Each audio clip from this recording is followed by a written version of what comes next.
NHL teammates for 13 seasons. Now back together as on-air teammates. You are listening to the Kess and Juice Podcast. Hockey, life, and other stuff. Here are your hosts, Ryan Kessler and Kevin Bieksa. Episode 9, we're back. Kess and Juice. I'm Kess, your co-host, the best-looking American silver medalist of all time. And with me is my counterpart from Canada, Kevin Bieksa. What's up, Juice? Do you think if we did the whole show that way, people could figure it out? 100%. Yeah. I don't think so. No? You know why? I think people now, because you and I have been together for so long, I think they mixed us up all the time, in person, on the air, whatever. And I'll tell you what, I ran into Gary Bettman at the All Star game, and he said something to me, and he's like, yeah, you said this once upon a time. And I remember thinking, there's no chance that was me. He thinks I'm Kess right now. For sure. Seriously? And I'll tell you a little bit later, and I'm like, I didn't say that. And I'm guaranteeing in the back of my head, you said it in the media, and he thought it was me. Gary. Think about all the things you've said about Gary in the media. Have you said anything about him? A lot, yeah. Yeah. Off the top of my head, I can probably think 10 times where, I don't agree with the way the league's going or what they're doing. 100%. But how are you doing? You good? Change the subject. I don't know. I want to hear you talk more about that. I can't get fined right now, can I? No, you don't even play. You can't. I don't think you can get fined on the long-term IR. Maybe I don't know. I like to see. I hope Gary listens to this and finds you for speaking my mind. You're not allowed to speak your mind. First guy in history to get fined on a long-term IR. Oh God, that'd be hilarious. First time suspended. Did you watch the Super Bowl yesterday? I did. It was game was unreal. It lived up to expectations.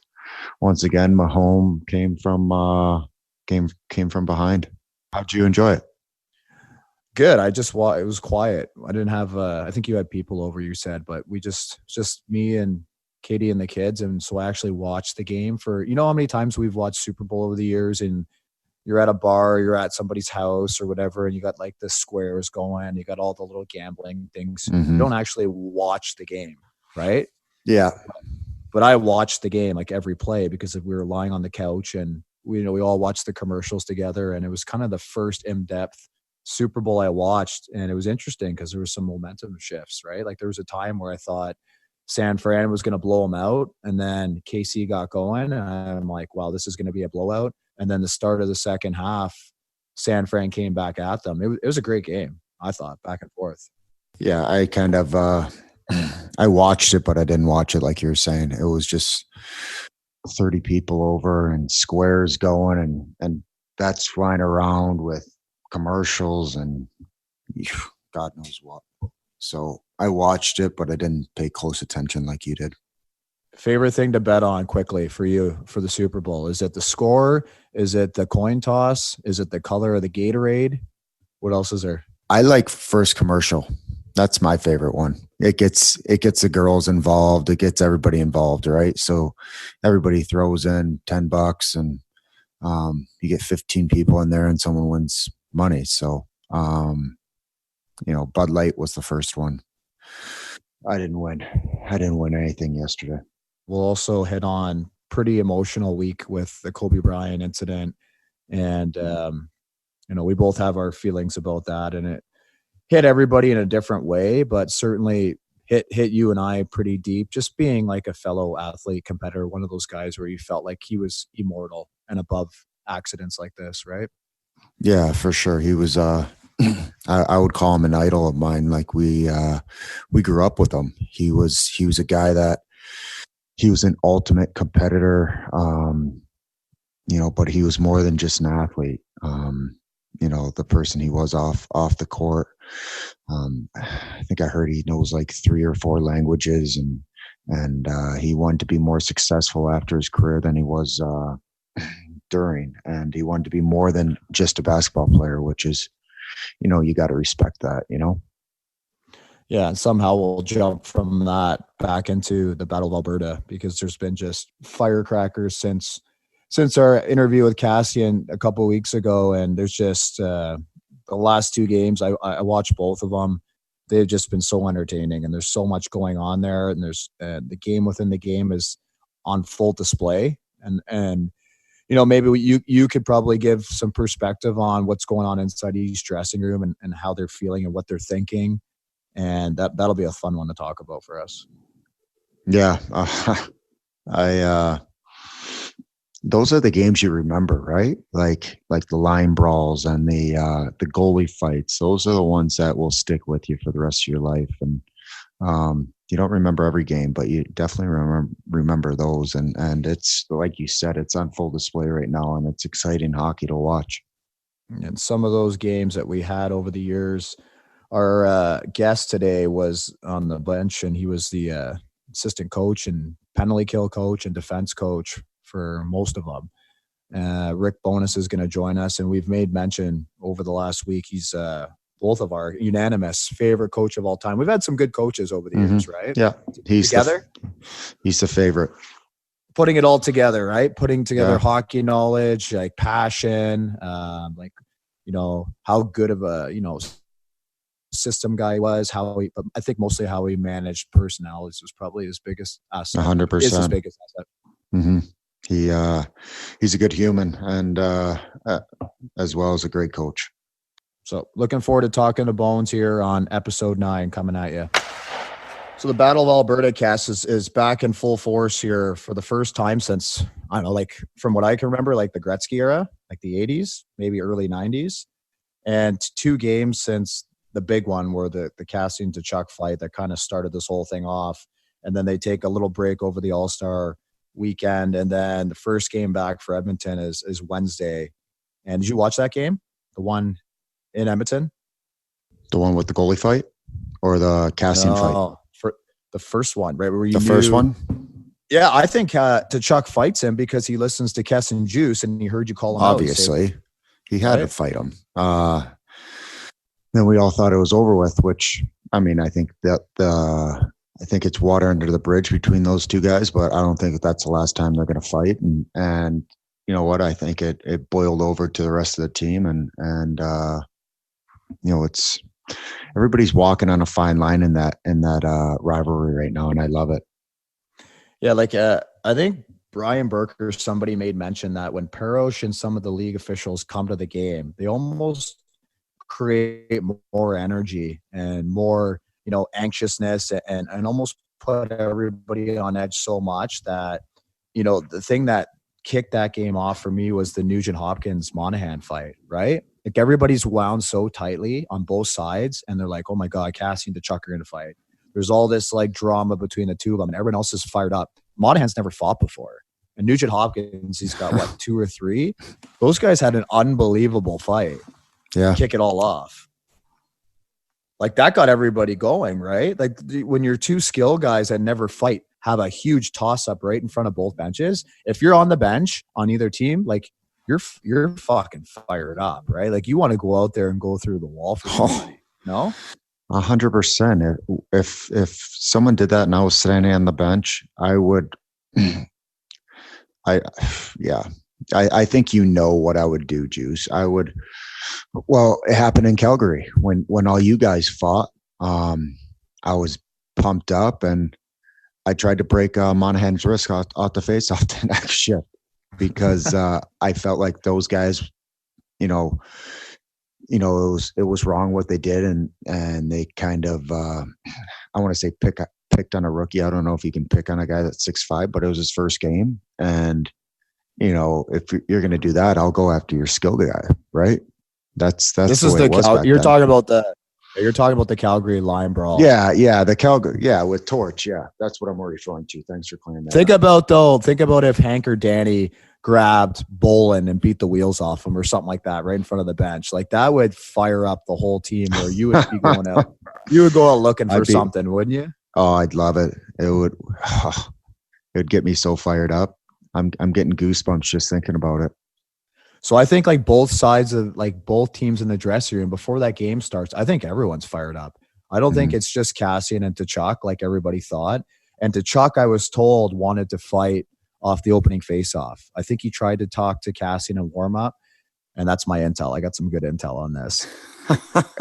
I got some people here, and they told me that he tried to fight him right off the bat, and Cassian said nope, like, and made him wait a little bit until they squared off. I think at the end of the first period there, and let the kid kind of sit on it a little bit, let the nerves and anxiety build up. Yeah.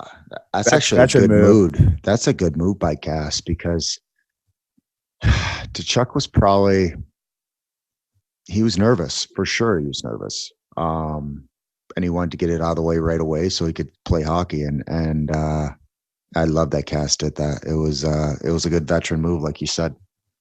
The thing that happens in those fights, because they're so anxious, is usually they fall early, and you could tell Cass wanted to just hold him up a little longer, right? Yeah. He's just kind of trying to hold him. He threw a couple lefts, and he's like, don't fall. Like he just wanted to get a couple tee-offs on his head. Just holding the poor kid up. And then they win in a shootout. Calgary wins in a shootout, and Riddick, did you see the guys? Tell me you saw his celebration. Yeah, what was that celebration all about? I don't know, but I kind of, when I'm watching it, I thought it was pretty funny, right? Because he was pumped up because they won, and it was a big win. But then I heard he threw his stick, right? He tossed his stick up in the air, and he stared down whoever the last shooter was. I think it was Draisaitl, and then celebrated with his team. Huge win, emotional game. I get that. But then after the game, Draisaitl goes, we hit 2 posts in the shootout. 2 guys hit 2 posts, and this guy is celebrating like he won the Stanley Cup. That's what Draisaitl said, and which I thought was a hilarious interview. And then they go back, and isn't karma a bitch though when that happens? Oh yeah. So next game, they come out in Calgary, and Edmonton just comes out, and you could tell their whole team wants to just stick it to Riddick and stick it to Calgary. And there's the goalie fight, and they end up winning the game 8-3 and just pumping them. But the goalie fight, like, again. Yeah. That was Talbot, right? That wasn't. It was Talbot who played in Edmonton last year, and Smitty who played in Calgary last year. Like, if Talbot does that to you, Juice, with his blocker, would you not? I can see your face, and I can see you throwing guys off you just to get to him. Like, you would snap. That's such a. Yeah. You know what I was going to say. That's well, Gagne started that whole thing. Gagne pitchforked him, and then he just blockered Gagne in the face. Isn't that a suspension when a goalie blockers someone? I don't know. It's like hitting somebody with a weapon, right? I like it personally. Like if it's my goalie, like, I love it. The kids that I coach, I always tell my goalies, if they're coming to the net hard, get your glove up or get your blocker up and put it right in their face. I love it when goalies fight back. I wouldn't want it, like you said, done to me. I think I'd probably snap, but I love it when a goalie sticks up for himself. And we both know Smitty, right? Yeah. Like, we both know Smitty off the ice. He's just looking for a reason to fight somebody. Right? He dusted him. Like, Smitty's a wild card, right? Like, he has the reach, and like you said, he's a wild card, and you can tell he's boxed before, and he just dusted him like Talbot got dusted. You could see it in Smitty's eyes, but the part that is also kind of funny is Darnell Nurse is kind of like in the middle directing traffic, and then he sees Smitty come to center ice and stand there, and he actually like talks to Talbot and says, hey, look, go fight him. And he's kind of like matchmaker, like Chuck Woolery from Love Connection, right? And he's like, go fight Smitty at center ice, which I think is hilarious because he played with Talbot last year, and he knows that Smitty's going to dust him. But good for Talbot. Talbot's a good – and actually, you know what? Nurse and Talbot are both Hamilton guys. I've skated with both those guys before in the summer, so they know each other. So good for Talbot. He knew he was going to lose the fight, and he still went up and stuck up for himself and his team. So, like, once again, I love both sides of this. It's awesome for the game. I love goalie fights. There's not much better, especially a good one like that. that one, there was just haymakers being thrown. But just so you know, a goalkeeper cannot use his blocker to punch an opponent in the head or face. Thanks tips. And he's supposed to be given a match penalty. So there you go. You know what? Tell me if you disagree with this comment. I think the whole NHL is fired up right now because of the Battle of Alberta. I'm watching the Carolina Hurricanes and the Vancouver Canucks game yesterday, and two teams where you would think there would be 3 combined hits in the game. These guys, it was a chippy, dirty game. I swear, I bet you the whole NHL is watching this Battle of Alberta, and they're like, this is fucking awesome right now. I want in on it. And everyone's playing a little extra hard. Everyone's being a little extra chippy.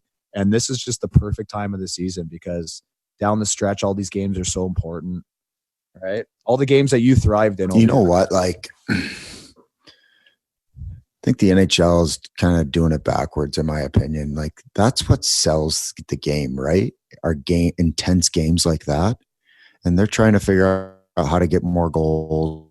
Like, no one likes 6-5. Like, let's focus on the fighting a little bit more. But that's just my old school mentality. Like, creates rivalries. Remember when we used to play Colorado like 8 or 9 times a year? That was back in the day, like 10 years ago? And that created rivalries between your own division, which is, can you imagine playing a team in our division 8 or 9 times? Well, that's what they did with the playoff format. They tried it. Now you have to get out of your division before you can move on, right? So you basically have to build your team, much like the NFL. You got to build your team based on who's in your division. Mm-hmm. So if you're in the Pacific and you're playing against Vegas, San Jose, Calgary, there's a lot of big boys, right? You got some big boy hockey. Mm-hmm. But if you're in the Atlantic, you got Tampa, Toronto, Montreal. You know, Boston's a tough team, but you got more skilled mm-hmm. teams. So you're building your team basically based on your division. I think. Yeah, I agree with you. But you know, I think you got to look at the big picture too. I mean, if you are one of the top teams, you just can't build your team to get out of your division. You got to build it to go all the way too. And you got to be able to play those small skills teams. And, you know, I think that's where Anaheim's going now, right? They're going away from being the big bag Ducks, and same with LA too. You can say that about them too. And they're going smaller skill, because you look at their division, and you look at the way the league's trending, it's all, you know, speed and skill. There's no grit anymore. So talk about lastly, talk about how you're feeling in the dressing room. Remember, we used to do Ducks Kings, right?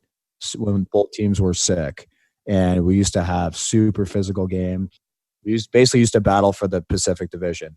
Before the game, you're sitting at your stall, or you're walking into the arena. You're at Staples Center. You're walking down the tunnel there. What are you thinking before the game? Like, I'm sitting there and I'm like, this is game time. Like, I'm kind of like little nervous energy. You know, I'm excited. I'm like fired up. I'm ready to fight anybody in the whole city. I'm ready to like shoot the puck. Even the staff down below, eh? We're gonna win this game, and then we're gonna fight our way out of this building. All those doormen with those stupid purple coats on, or blue coats that they have down there. but that's what brings out the best in you, right? Like, that's when you played your best against the Kings. Those 100%. Games where it was guys are trying to kill you. You're trying to kill Dustin Brown and Kopitar and whoever else. Yeah, and I think that's what's missing with the younger kids coming in now, right? I mean, they don't understand how important those games are. They're 4-point games, and you gotta make it to playoffs, and then you gotta fight your way out of your division, and you're probably gonna play one of your toughest rivalries. And we seem to play. Who do we play every year? It was Calgary, so we always had to play Calgary, and we dusted them every year, and it's just. Early on in my career, I didn't realize the importance of like divisional rivalry games. And, you know, once you see how intense they are, I loved them. I mean, I thought you played some of your best hockey when the game was intense and there was just a rivalry between two teams. Well, that's where you create your legacy as a player, I think, in those games. That's what you're remembered for, right? We're remembered for our games against Calgary, against San Jose, against Chicago, against Boston. Like that's where we're remembered, and that's where we're at our best. But Battle of Alberta continues. I told you the rest of the league is picking up on it. They want in. Everybody wants their own. Everyone wants their own rivalry. You want in. We all want in. So let's find another podcast to get a dust up in. we gotta get somebody else on this podcast, and we gotta plant the seed.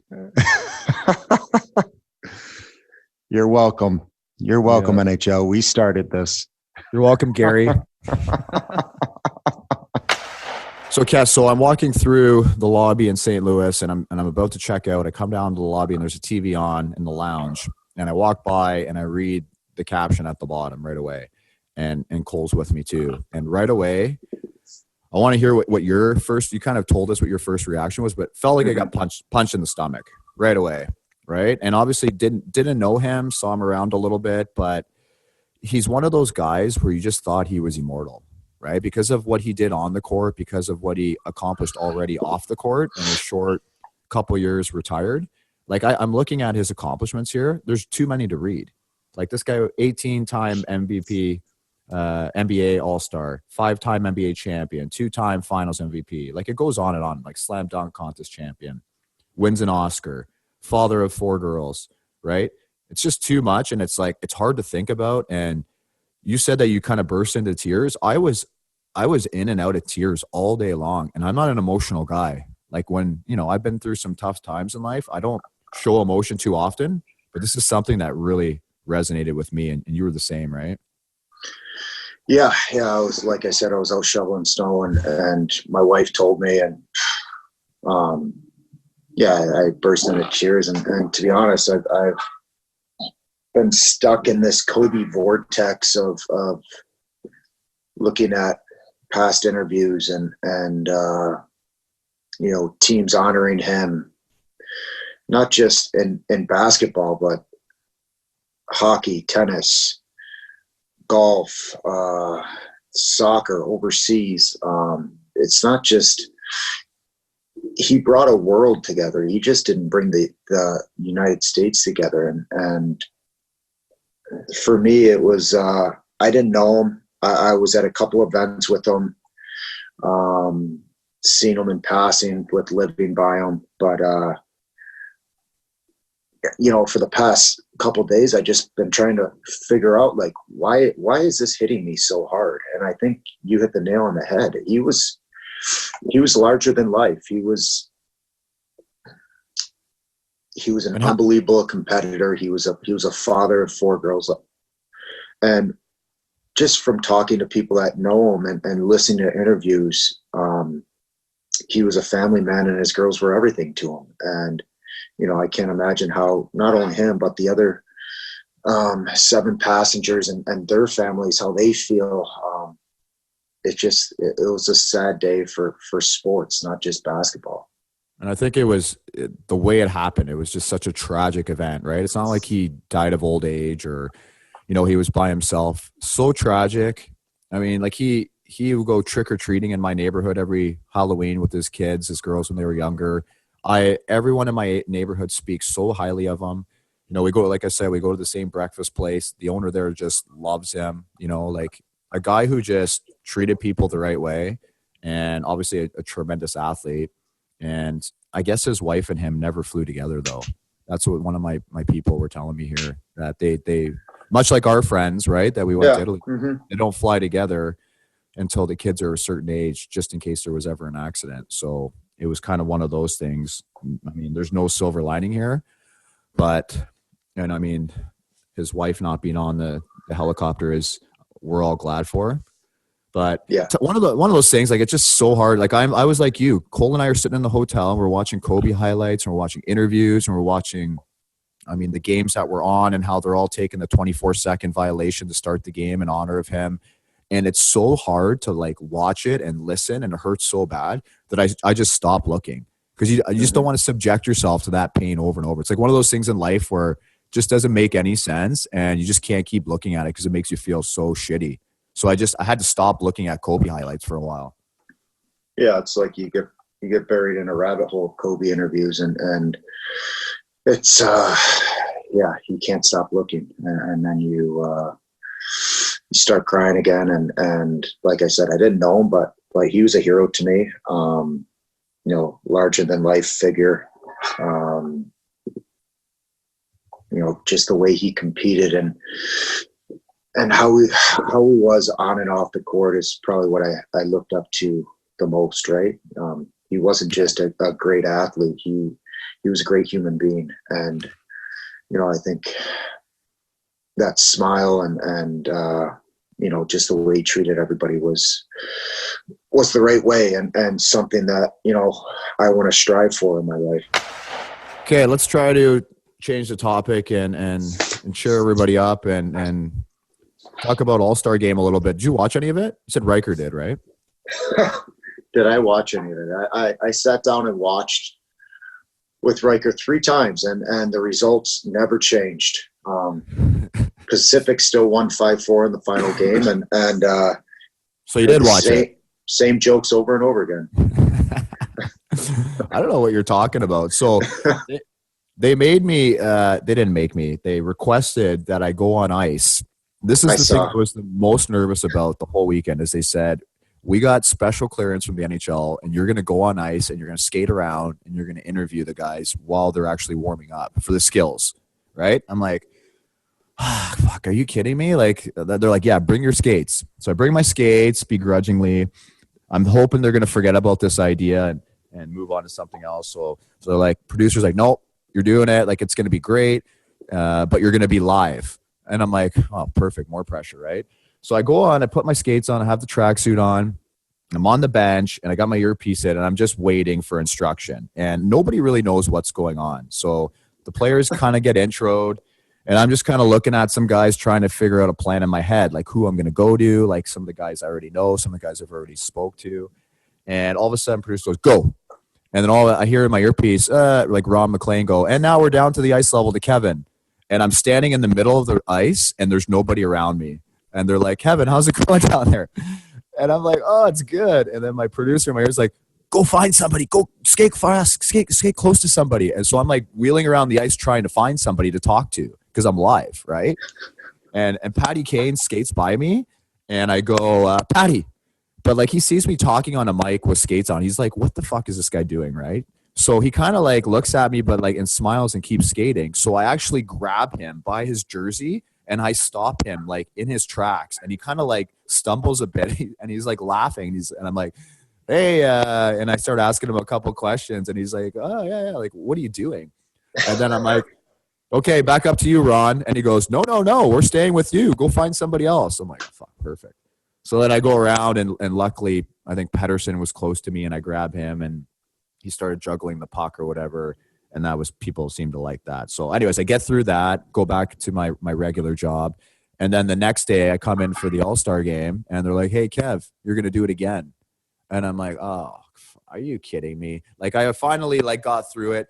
So they're like, same thing. Teams are going to come on, take a picture, and then you're going to jump on the ice and you're going to talk to a couple guys. But now there's new rules. You can only go in the neutral zone. They don't want you skating in the zone because they want guys to warm up. And I go, but what if I'm skating with somebody and they go into the end zone? They're like, well, then you're allowed to. I go, so there's all these rules and like guidelines for me, right? But it doesn't matter. You can do whatever you want. Probably. So I'm like, so I go in the room, I'm talking to a couple guys, and then I'm on the bench, same thing, just waiting for instruction, not knowing what's going on. And they want me to like talk to Chuck, right? Because the whole Edmonton, Calgary thing. And he was kind of one of the main guys for the weekend. And so I'm on the bench, and Perron's helmet's right in front of me. So I'm like, I'm going to put this helmet on. So I put his helmet on with his tinted visor, and they're like, go. And I start skating around with this stupid visor on, and I grab him right away. And then they're like, okay, next guy, grab someone. So the same thing. The Chuck's going by. I'm like, hey, Matt. And he obviously listens to Kess and Juice podcast, and he's just ghosting me hard, right? And I'm like, Matthew, and I yell a little bit louder, and then same thing. I reach out, and I grab him by, like, the back of his jersey, like, twist his jersey and pull him into me, and I go, I've been trying to grab you for 3 years, and I finally got you now. So he's like, yeah, okay. And then I go, and then I asked him like, I'm like, oh yeah, you're having a lot of fun this weekend, blah, blah, blah. And asked him a couple questions. But anyways, that was kind of my two on ice experiences that were so friggin' embarrassing, but I'm sure Riker saw them. Besides that, it was a fun weekend though, right? Like it's cool to do that. You enjoy that?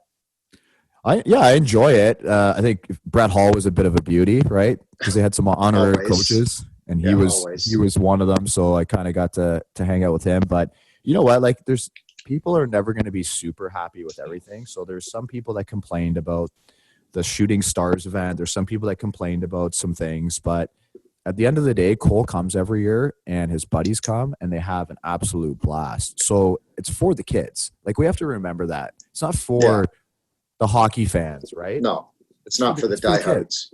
The kids love it. Mm-hmm.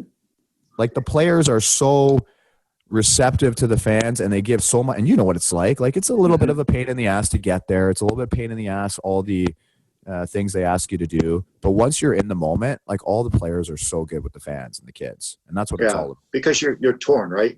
You know, when I went, I had a bunch of family and friends come down, and you're torn because the league wants you to do all this media, and the teams want you to do media, and then your family. You know, my family flew cross country.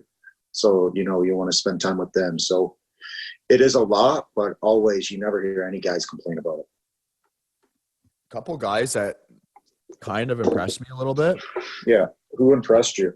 Well, fuck, I hate to say it, but Tkachuk actually, he really impressed me. I thought they did a really good job with him, his dad, and Brady kind of tying that all in.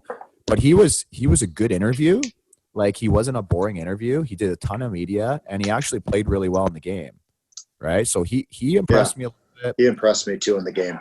The Van kids impressed me. Like, Pettersson was in his second game, so I knew he'd be more comfortable. But Quinn Hughes looked really good for how nervous he was before. Yeah, that's Riker's screensavers now, is Quinn Hughes.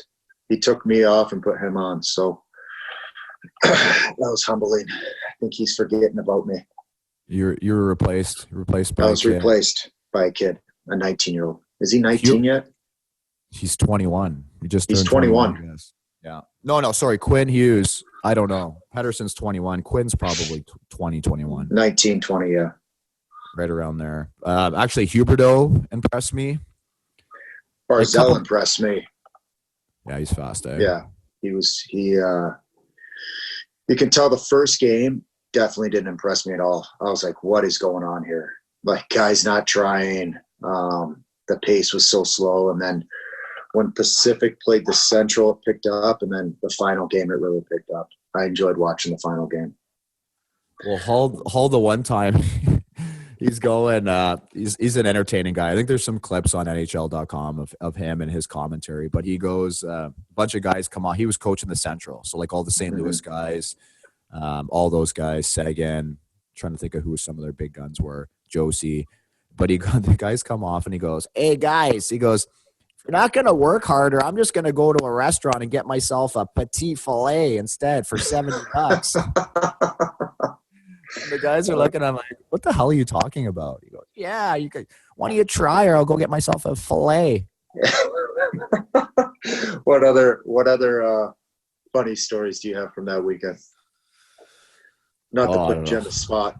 No, I know there was a bunch. I mean, just it's funny because there's cameras in the dressing room, right? Like, but the players don't know where they are. Like, they basically monitor the whole dressing room. So I'm watching the monitor for Sportsnet, and they're just focusing on the whole Edmonton Calgary thing. So every time they had McDavid and Draisaitl on the one side of the room beside the Vancouver guys, and then they had Giordano and Tkachuk on the other side. And Giordano's great, right? Like, he's good with everybody. Yeah. Mm-hmm. But there's obviously a little bit of a dynamic there between Tkachuk still and those guys. So Tkachuk came over, and this is all on the monitors. And I'm just sitting there watching. Like, you guys are exploiting this rivalry. Like 100%. And I watch, and, like, they have him and McDavid have a conversation. It looks fine, looks good, cordial. And then, like, Draisaitl and Tkachuk, nothing. Like, nothing. And they actually hooked up for a really nice goal in the game. And then he didn't celebrate. They didn't even look at each other. Forget about celebrate. They wouldn't even look at each other. And I think Kess and Juice podcast has a big hand in that. Yeah, obviously. I'm blaming you. Well, I blame you for the incident. You can blame me for the comments on why they hate each other. Deal? Okay, you can lead a horse to water. I didn't force anyone to do anything. Imagine if the NHL hired us, ratings would be through the roof. Oh, I got another. Put mics on every single guy and put it on pay-per-view just to hear everybody talk. All the chirping that goes on, all the, hey, buddy, how's it going? That's what you're going to hear now. Hey, buddy, how's it going? How's your summer? Good? Oh, okay. You want to cut a deal? No? Okay. Guys cut deals all the time out there. Don't hit me. I won't hit you. Phil Kessel, right? Yeah. Phil Kessel's finest. Don't hit me. I'll hit you. Deal cutter. Center ice to start the game. You don't hit me and I won't back check, all right? Deal? Yeah, got it, bud.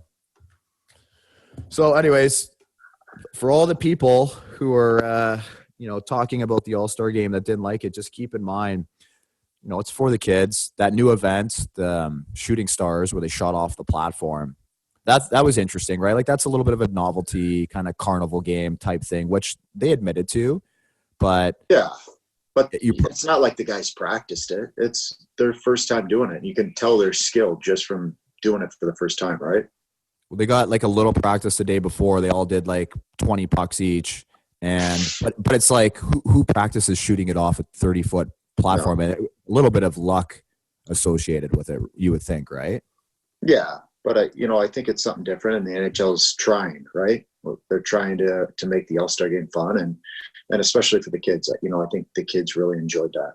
What do you think of the women's game? I enjoyed it. I told you that was the most intense All-Star game I've seen. I love that.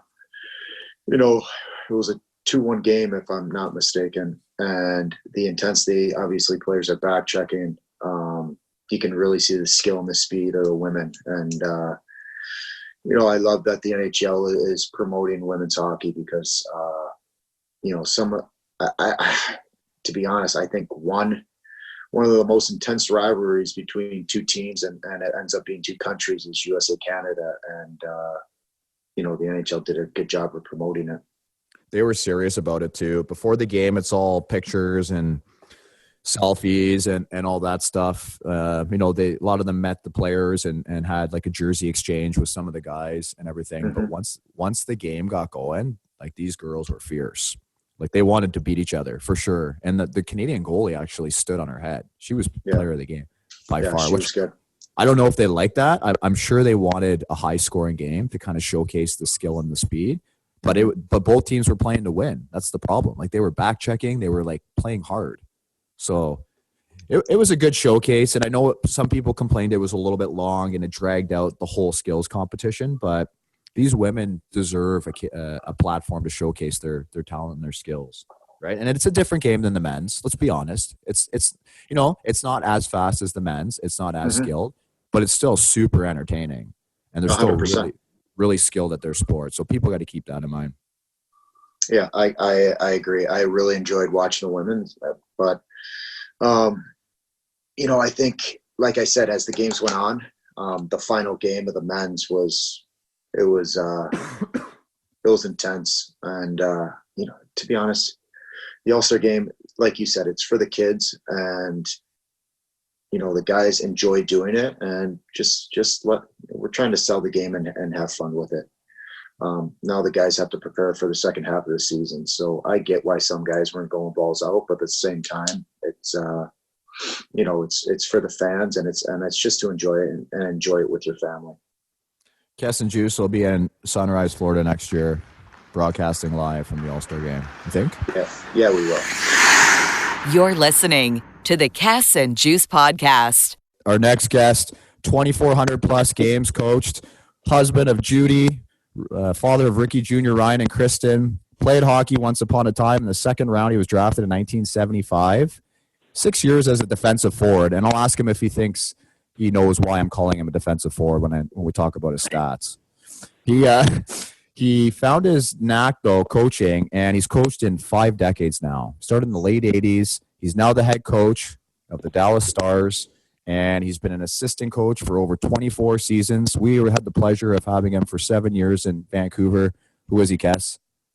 Rick Bowness, also known as Bones. The one and only. How's it going, Bones? Everything's great, thanks. How are you guys?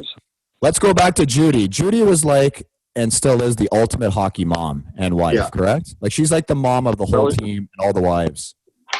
Yes, she is. And you know what? We've been together since we were 16.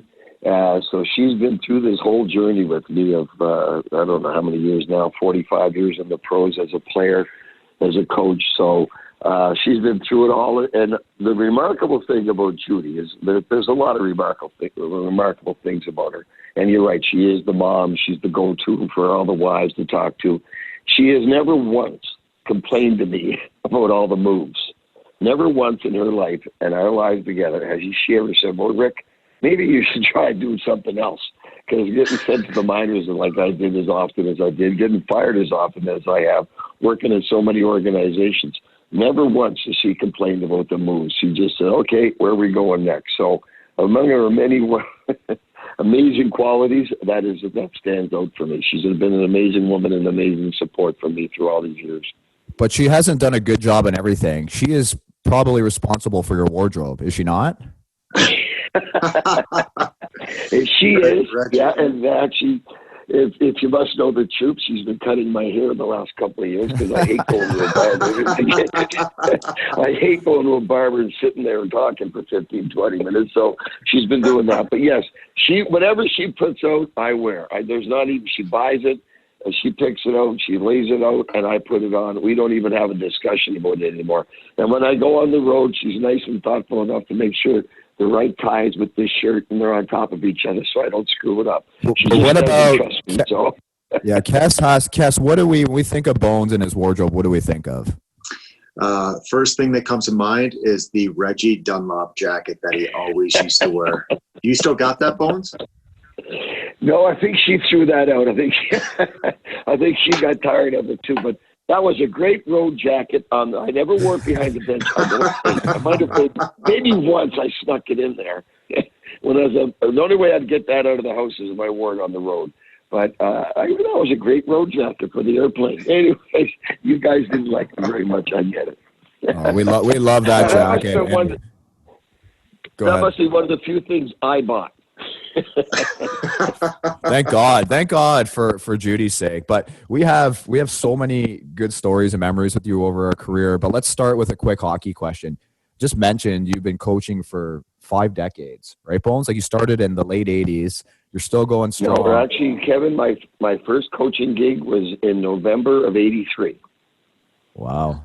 So I was playing as a player coach in the minors for the Winnipeg Jets. And in '83 in November, they fired Tom Watt and they put in Barry Long. You guys would never remember these names. And then they asked me to retire and come up and be an assistant coach. So I was 28 years old. To retire? Yeah. Like, well, hey, Rick, it was can my you choice. retire? You're not very good anymore anyways. Hey, Why don't you just quit playing? 1983 was before I was born, Rick. But yeah, is that like when you were player coach, is that when you actually bought the Reggie Dunlop jacket? No, I couldn't afford it back then. I think I couldn't afford it until I went to Vancouver. So talk about, like, we're gonna chirp you about this jacket for the rest of your life. That's all right. But talk about like from the mid 1980s until now, like the game has changed so much, right, Bones? You've been there forever. You've seen so much. You've seen so many different players and teams, and some of your most successful teams, I think, were probably Van and Tampa, right? Those are probably two of your best. What has changed in the last 30 years? Like, what are some of it's a tough question for you, but you're a smart guy. I'm sure you could put an answer together. Well, when I first started coaching, there was very little video in the game. So then we got into VHS tapes. Yeah, I know. So that's changed a lot. There's so much more video work now for coaches, and yeah, I know some players like video, some players don't. So that's a big change in the game. How we teach the game is totally different. We find the younger generations coming into the league now that they don't have the hockey sense that maybe when you guys first broke in had. Well, you guys both had good hockey sense. So we find there's a lot more teaching now. The attitudes of the players, we know this generation, like you've got to deal with them. You've got to be a lot more patient dealing with them. And it's a little more velvet gloves now than it used to be.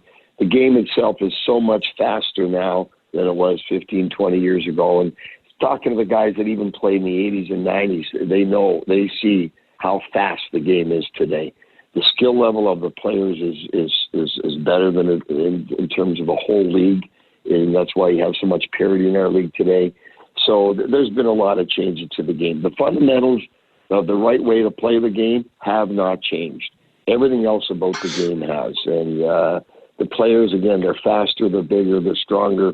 The hockey sense isn't as there. I think the passion level to play the game hard isn't there as on a consistent basis that it used to be. There's been a lot of changes to the game, but it's still the best game in the world, and it's still the game. The fundamentals of our game, no matter what happens in the future, will never change. There's a right way to play, and there's a wrong way to play, and that'll never change. So let's talk about your coaching style then. So it's adapted. Cass, like, what are some of your good stories from when Rick was our coach for 8 years? What I love most about Bones is he's a great coach, but he's a better human being. He's the only coach out of all the coaches that calls me, that texts me, asks me how my kids are, and he knows them by name. Some of my head coaches, I don't even think knew my names the last couple of years, knew my kids' names. So just that, and you want to play for a guy like Rick, and you want to bend over backwards, and because you don't want to let him down, right? But I think the one time that stands out for me, I don't know if you remember this, Rick. We were in Calgary staying at, I think it was the Sheridan, and there was that little hole in the wall across the street from Joey's, that bar, and you took me to there. And do you remember what we talked about? I do. Remind me. Yeah, so, you know what? No, honestly, I do remember going there with you. You were struggling. I was struggling. And I remember taking you there. Yeah, and you basically, you were a sounding board for me, and I got super emotional, and I put a lot of pressure on myself, and you were like a stepdad to me.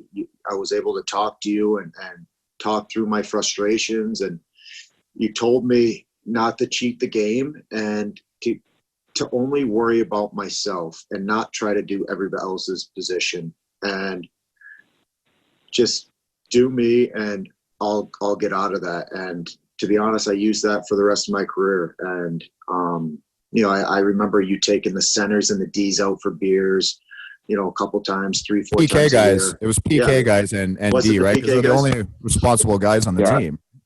And like those small things, and those are things away from the game. I'm not even talking like how you coach. The way you coached is, I believe, is why you're still coaching, and why you're a head coach to this day is because of how personable you are, but how you've adapted your coaching style over the years. And but hold on a sec, Cass. I was a D, so I played right underneath Bones's nose. I got breaks from him for 7 years, right? Like, I got away with absolutely nothing, right? But I echo a lot of the things you said.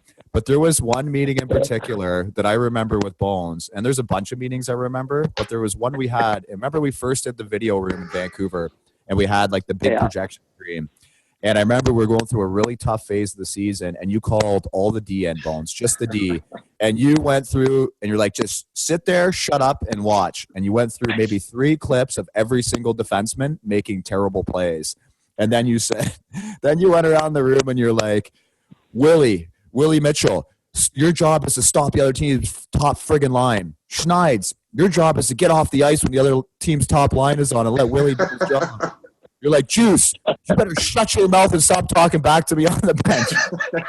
Eagle, you better wake the heck up. Like, you were firm and you were hard on us, but I guarantee you none of us left that meeting saying Bones is an idiot, because there were so many other good meetings that we had. And I'm just going to tell this other good story now, Bones, after you just ripped me a new one. But there's a picture I sent you last night. of me on the ice Yeah. on one knee and you over me. And I'm pretty sure this is the thing I'm thinking of. That was kind of just before the long run we went on. And I was, again, like Kess, I was going through a tough time. And I remember I went from like 24 minutes a night down to 22, down to 20. And my game wasn't there. And you guys were taking ice time away from me. And I was in a tough spot.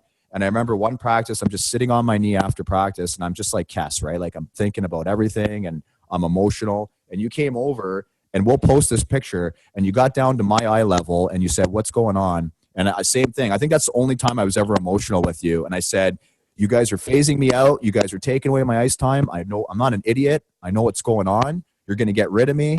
And you like totally reassured me. No, like we care about you. You're a big part of the team. You're not playing your best right now. So it's our job to try to get the best out of you. Do you remember that one at all? Not to put you on the spot. Yeah, I do. Yeah, I do. So when you sent me that picture last night, I said, oh my God, I remember that conversation too. And yes, Kess, I do remember taking you out for a beer in the bar there. Yeah. But those are the things I like to do. Like, I know probably early in my coaching career, I was probably a lot more, out of control at times. But I thought as I aged, I realized the importance of you've got to, you've got to trust the players. They've got to trust you, and it's not all about just the game. You've got to treat them as human beings, as people, which they are first and foremost. And you've got to build a trust away from the game. So that's why I always like to take you guys for beers and talk to you guys like that. And I still do that today. And I enjoy that. But you know me, you got to care about your players. You got to care about their careers. They've got families. I saw you guys young.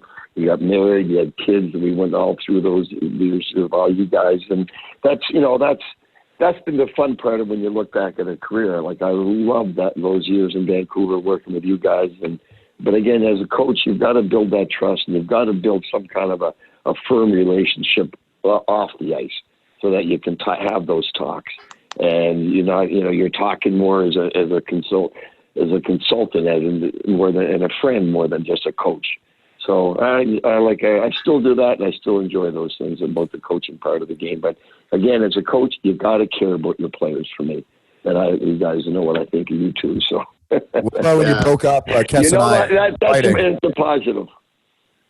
Remember that? Tell that, Kess. Yeah. So that brings me into you used to always call Juice and I brothers and stepbrothers. And do you remember the time pregame skate where I had a broken foot and I didn't know it yet? And allegedly confirmed. And Juice was firing pucks from the other end. This is like end of pregame skate. And he's taking slap shots at me. And then full-on slap shots at each other. And I think Jeff Tambellini comes up to you and is like, watch these guys. And then you had to break up a fight. Do you remember this? I do remember. That was fun. I was telling Cogs when you guys asked me to go on this podcast. I was telling Cogs about that story. And that was you guys were roommates on the road before you got your single rooms. And then I remember I was telling Cogs, I had a problem breaking up a fight. It was a morning skate, and they were going to go at it.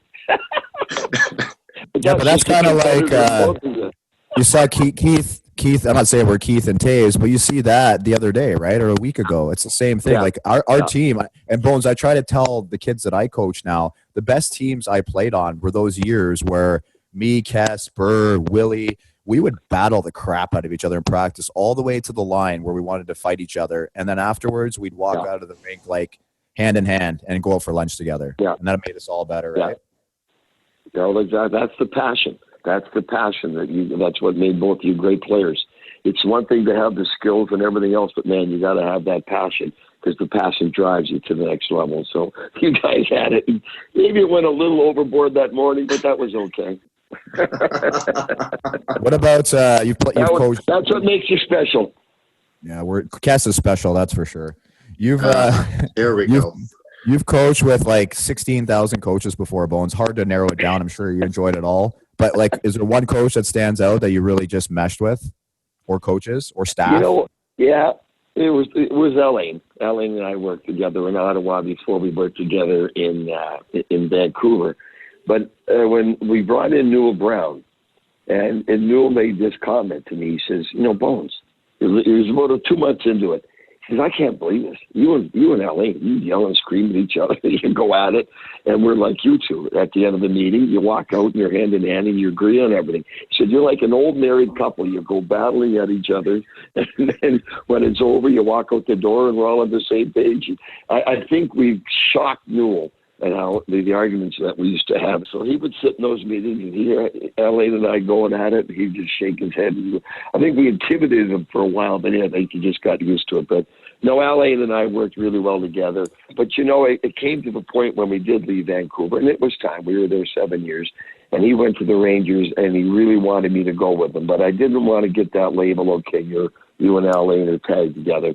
So that's why I ended up going to Tampa. I just didn't want that. Alain has a job, you're tagging along with him. So we kind of went our different ways there, but we're still in touch. He sent me a text last night after we beat Tampa. But so we're still good friends. We still stay in touch. But yeah, Alain and I worked along. We worked pretty well together, I thought. I hope you guys all felt the same, but I really enjoyed working with him. And you know what? We challenged each other. It's like you two challenging each other. We challenged each other, and I really enjoyed that. Hey, Bones, I really appreciate you coming down or coming on the show. You know what I think of you. You're a great human being and a great coach. And, you know, I'm pulling for you guys to do some good things this year and tell Cogs I said hi. And, hopefully we can have you on the show again later on. Perry too. Yeah, Perry too. Say hi to Perry. Well, I will for sure. And thanks for having me on. And, you know, the high regard I hold for both you guys. As I told you, Kevin, like you guys are two of our adopted kids. So I love working with you, and I miss working with you guys. And I hope you're both doing well. You and your families are both doing well. But anytime you need me on your show, let me know. It's always a pleasure. Thanks, guys, for listening again today. Good job, Cass. You're good. Thanks, today. Buddy. Yeah, I know. Getting better. Same time next week. Let's do it. Can't wait. KessandJuice.com is our website. At Kess and Juice, Twitter, at KBX3, at Ryan_Kessler. You know where to find us. We're active. We're crushing it. We're going to keep going. And you know what? We're listening to a lot of your mentions and your comments. Yeah. And we're figuring out exactly what we're going to do with it. I think if there's good questions, we will talk about them and then send you a little prize, maybe some swag.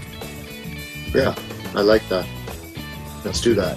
Yeah. Keep the comments coming. Just don't make them stupid. And by stupid, he means stupid. Yeah. See you next week, guys.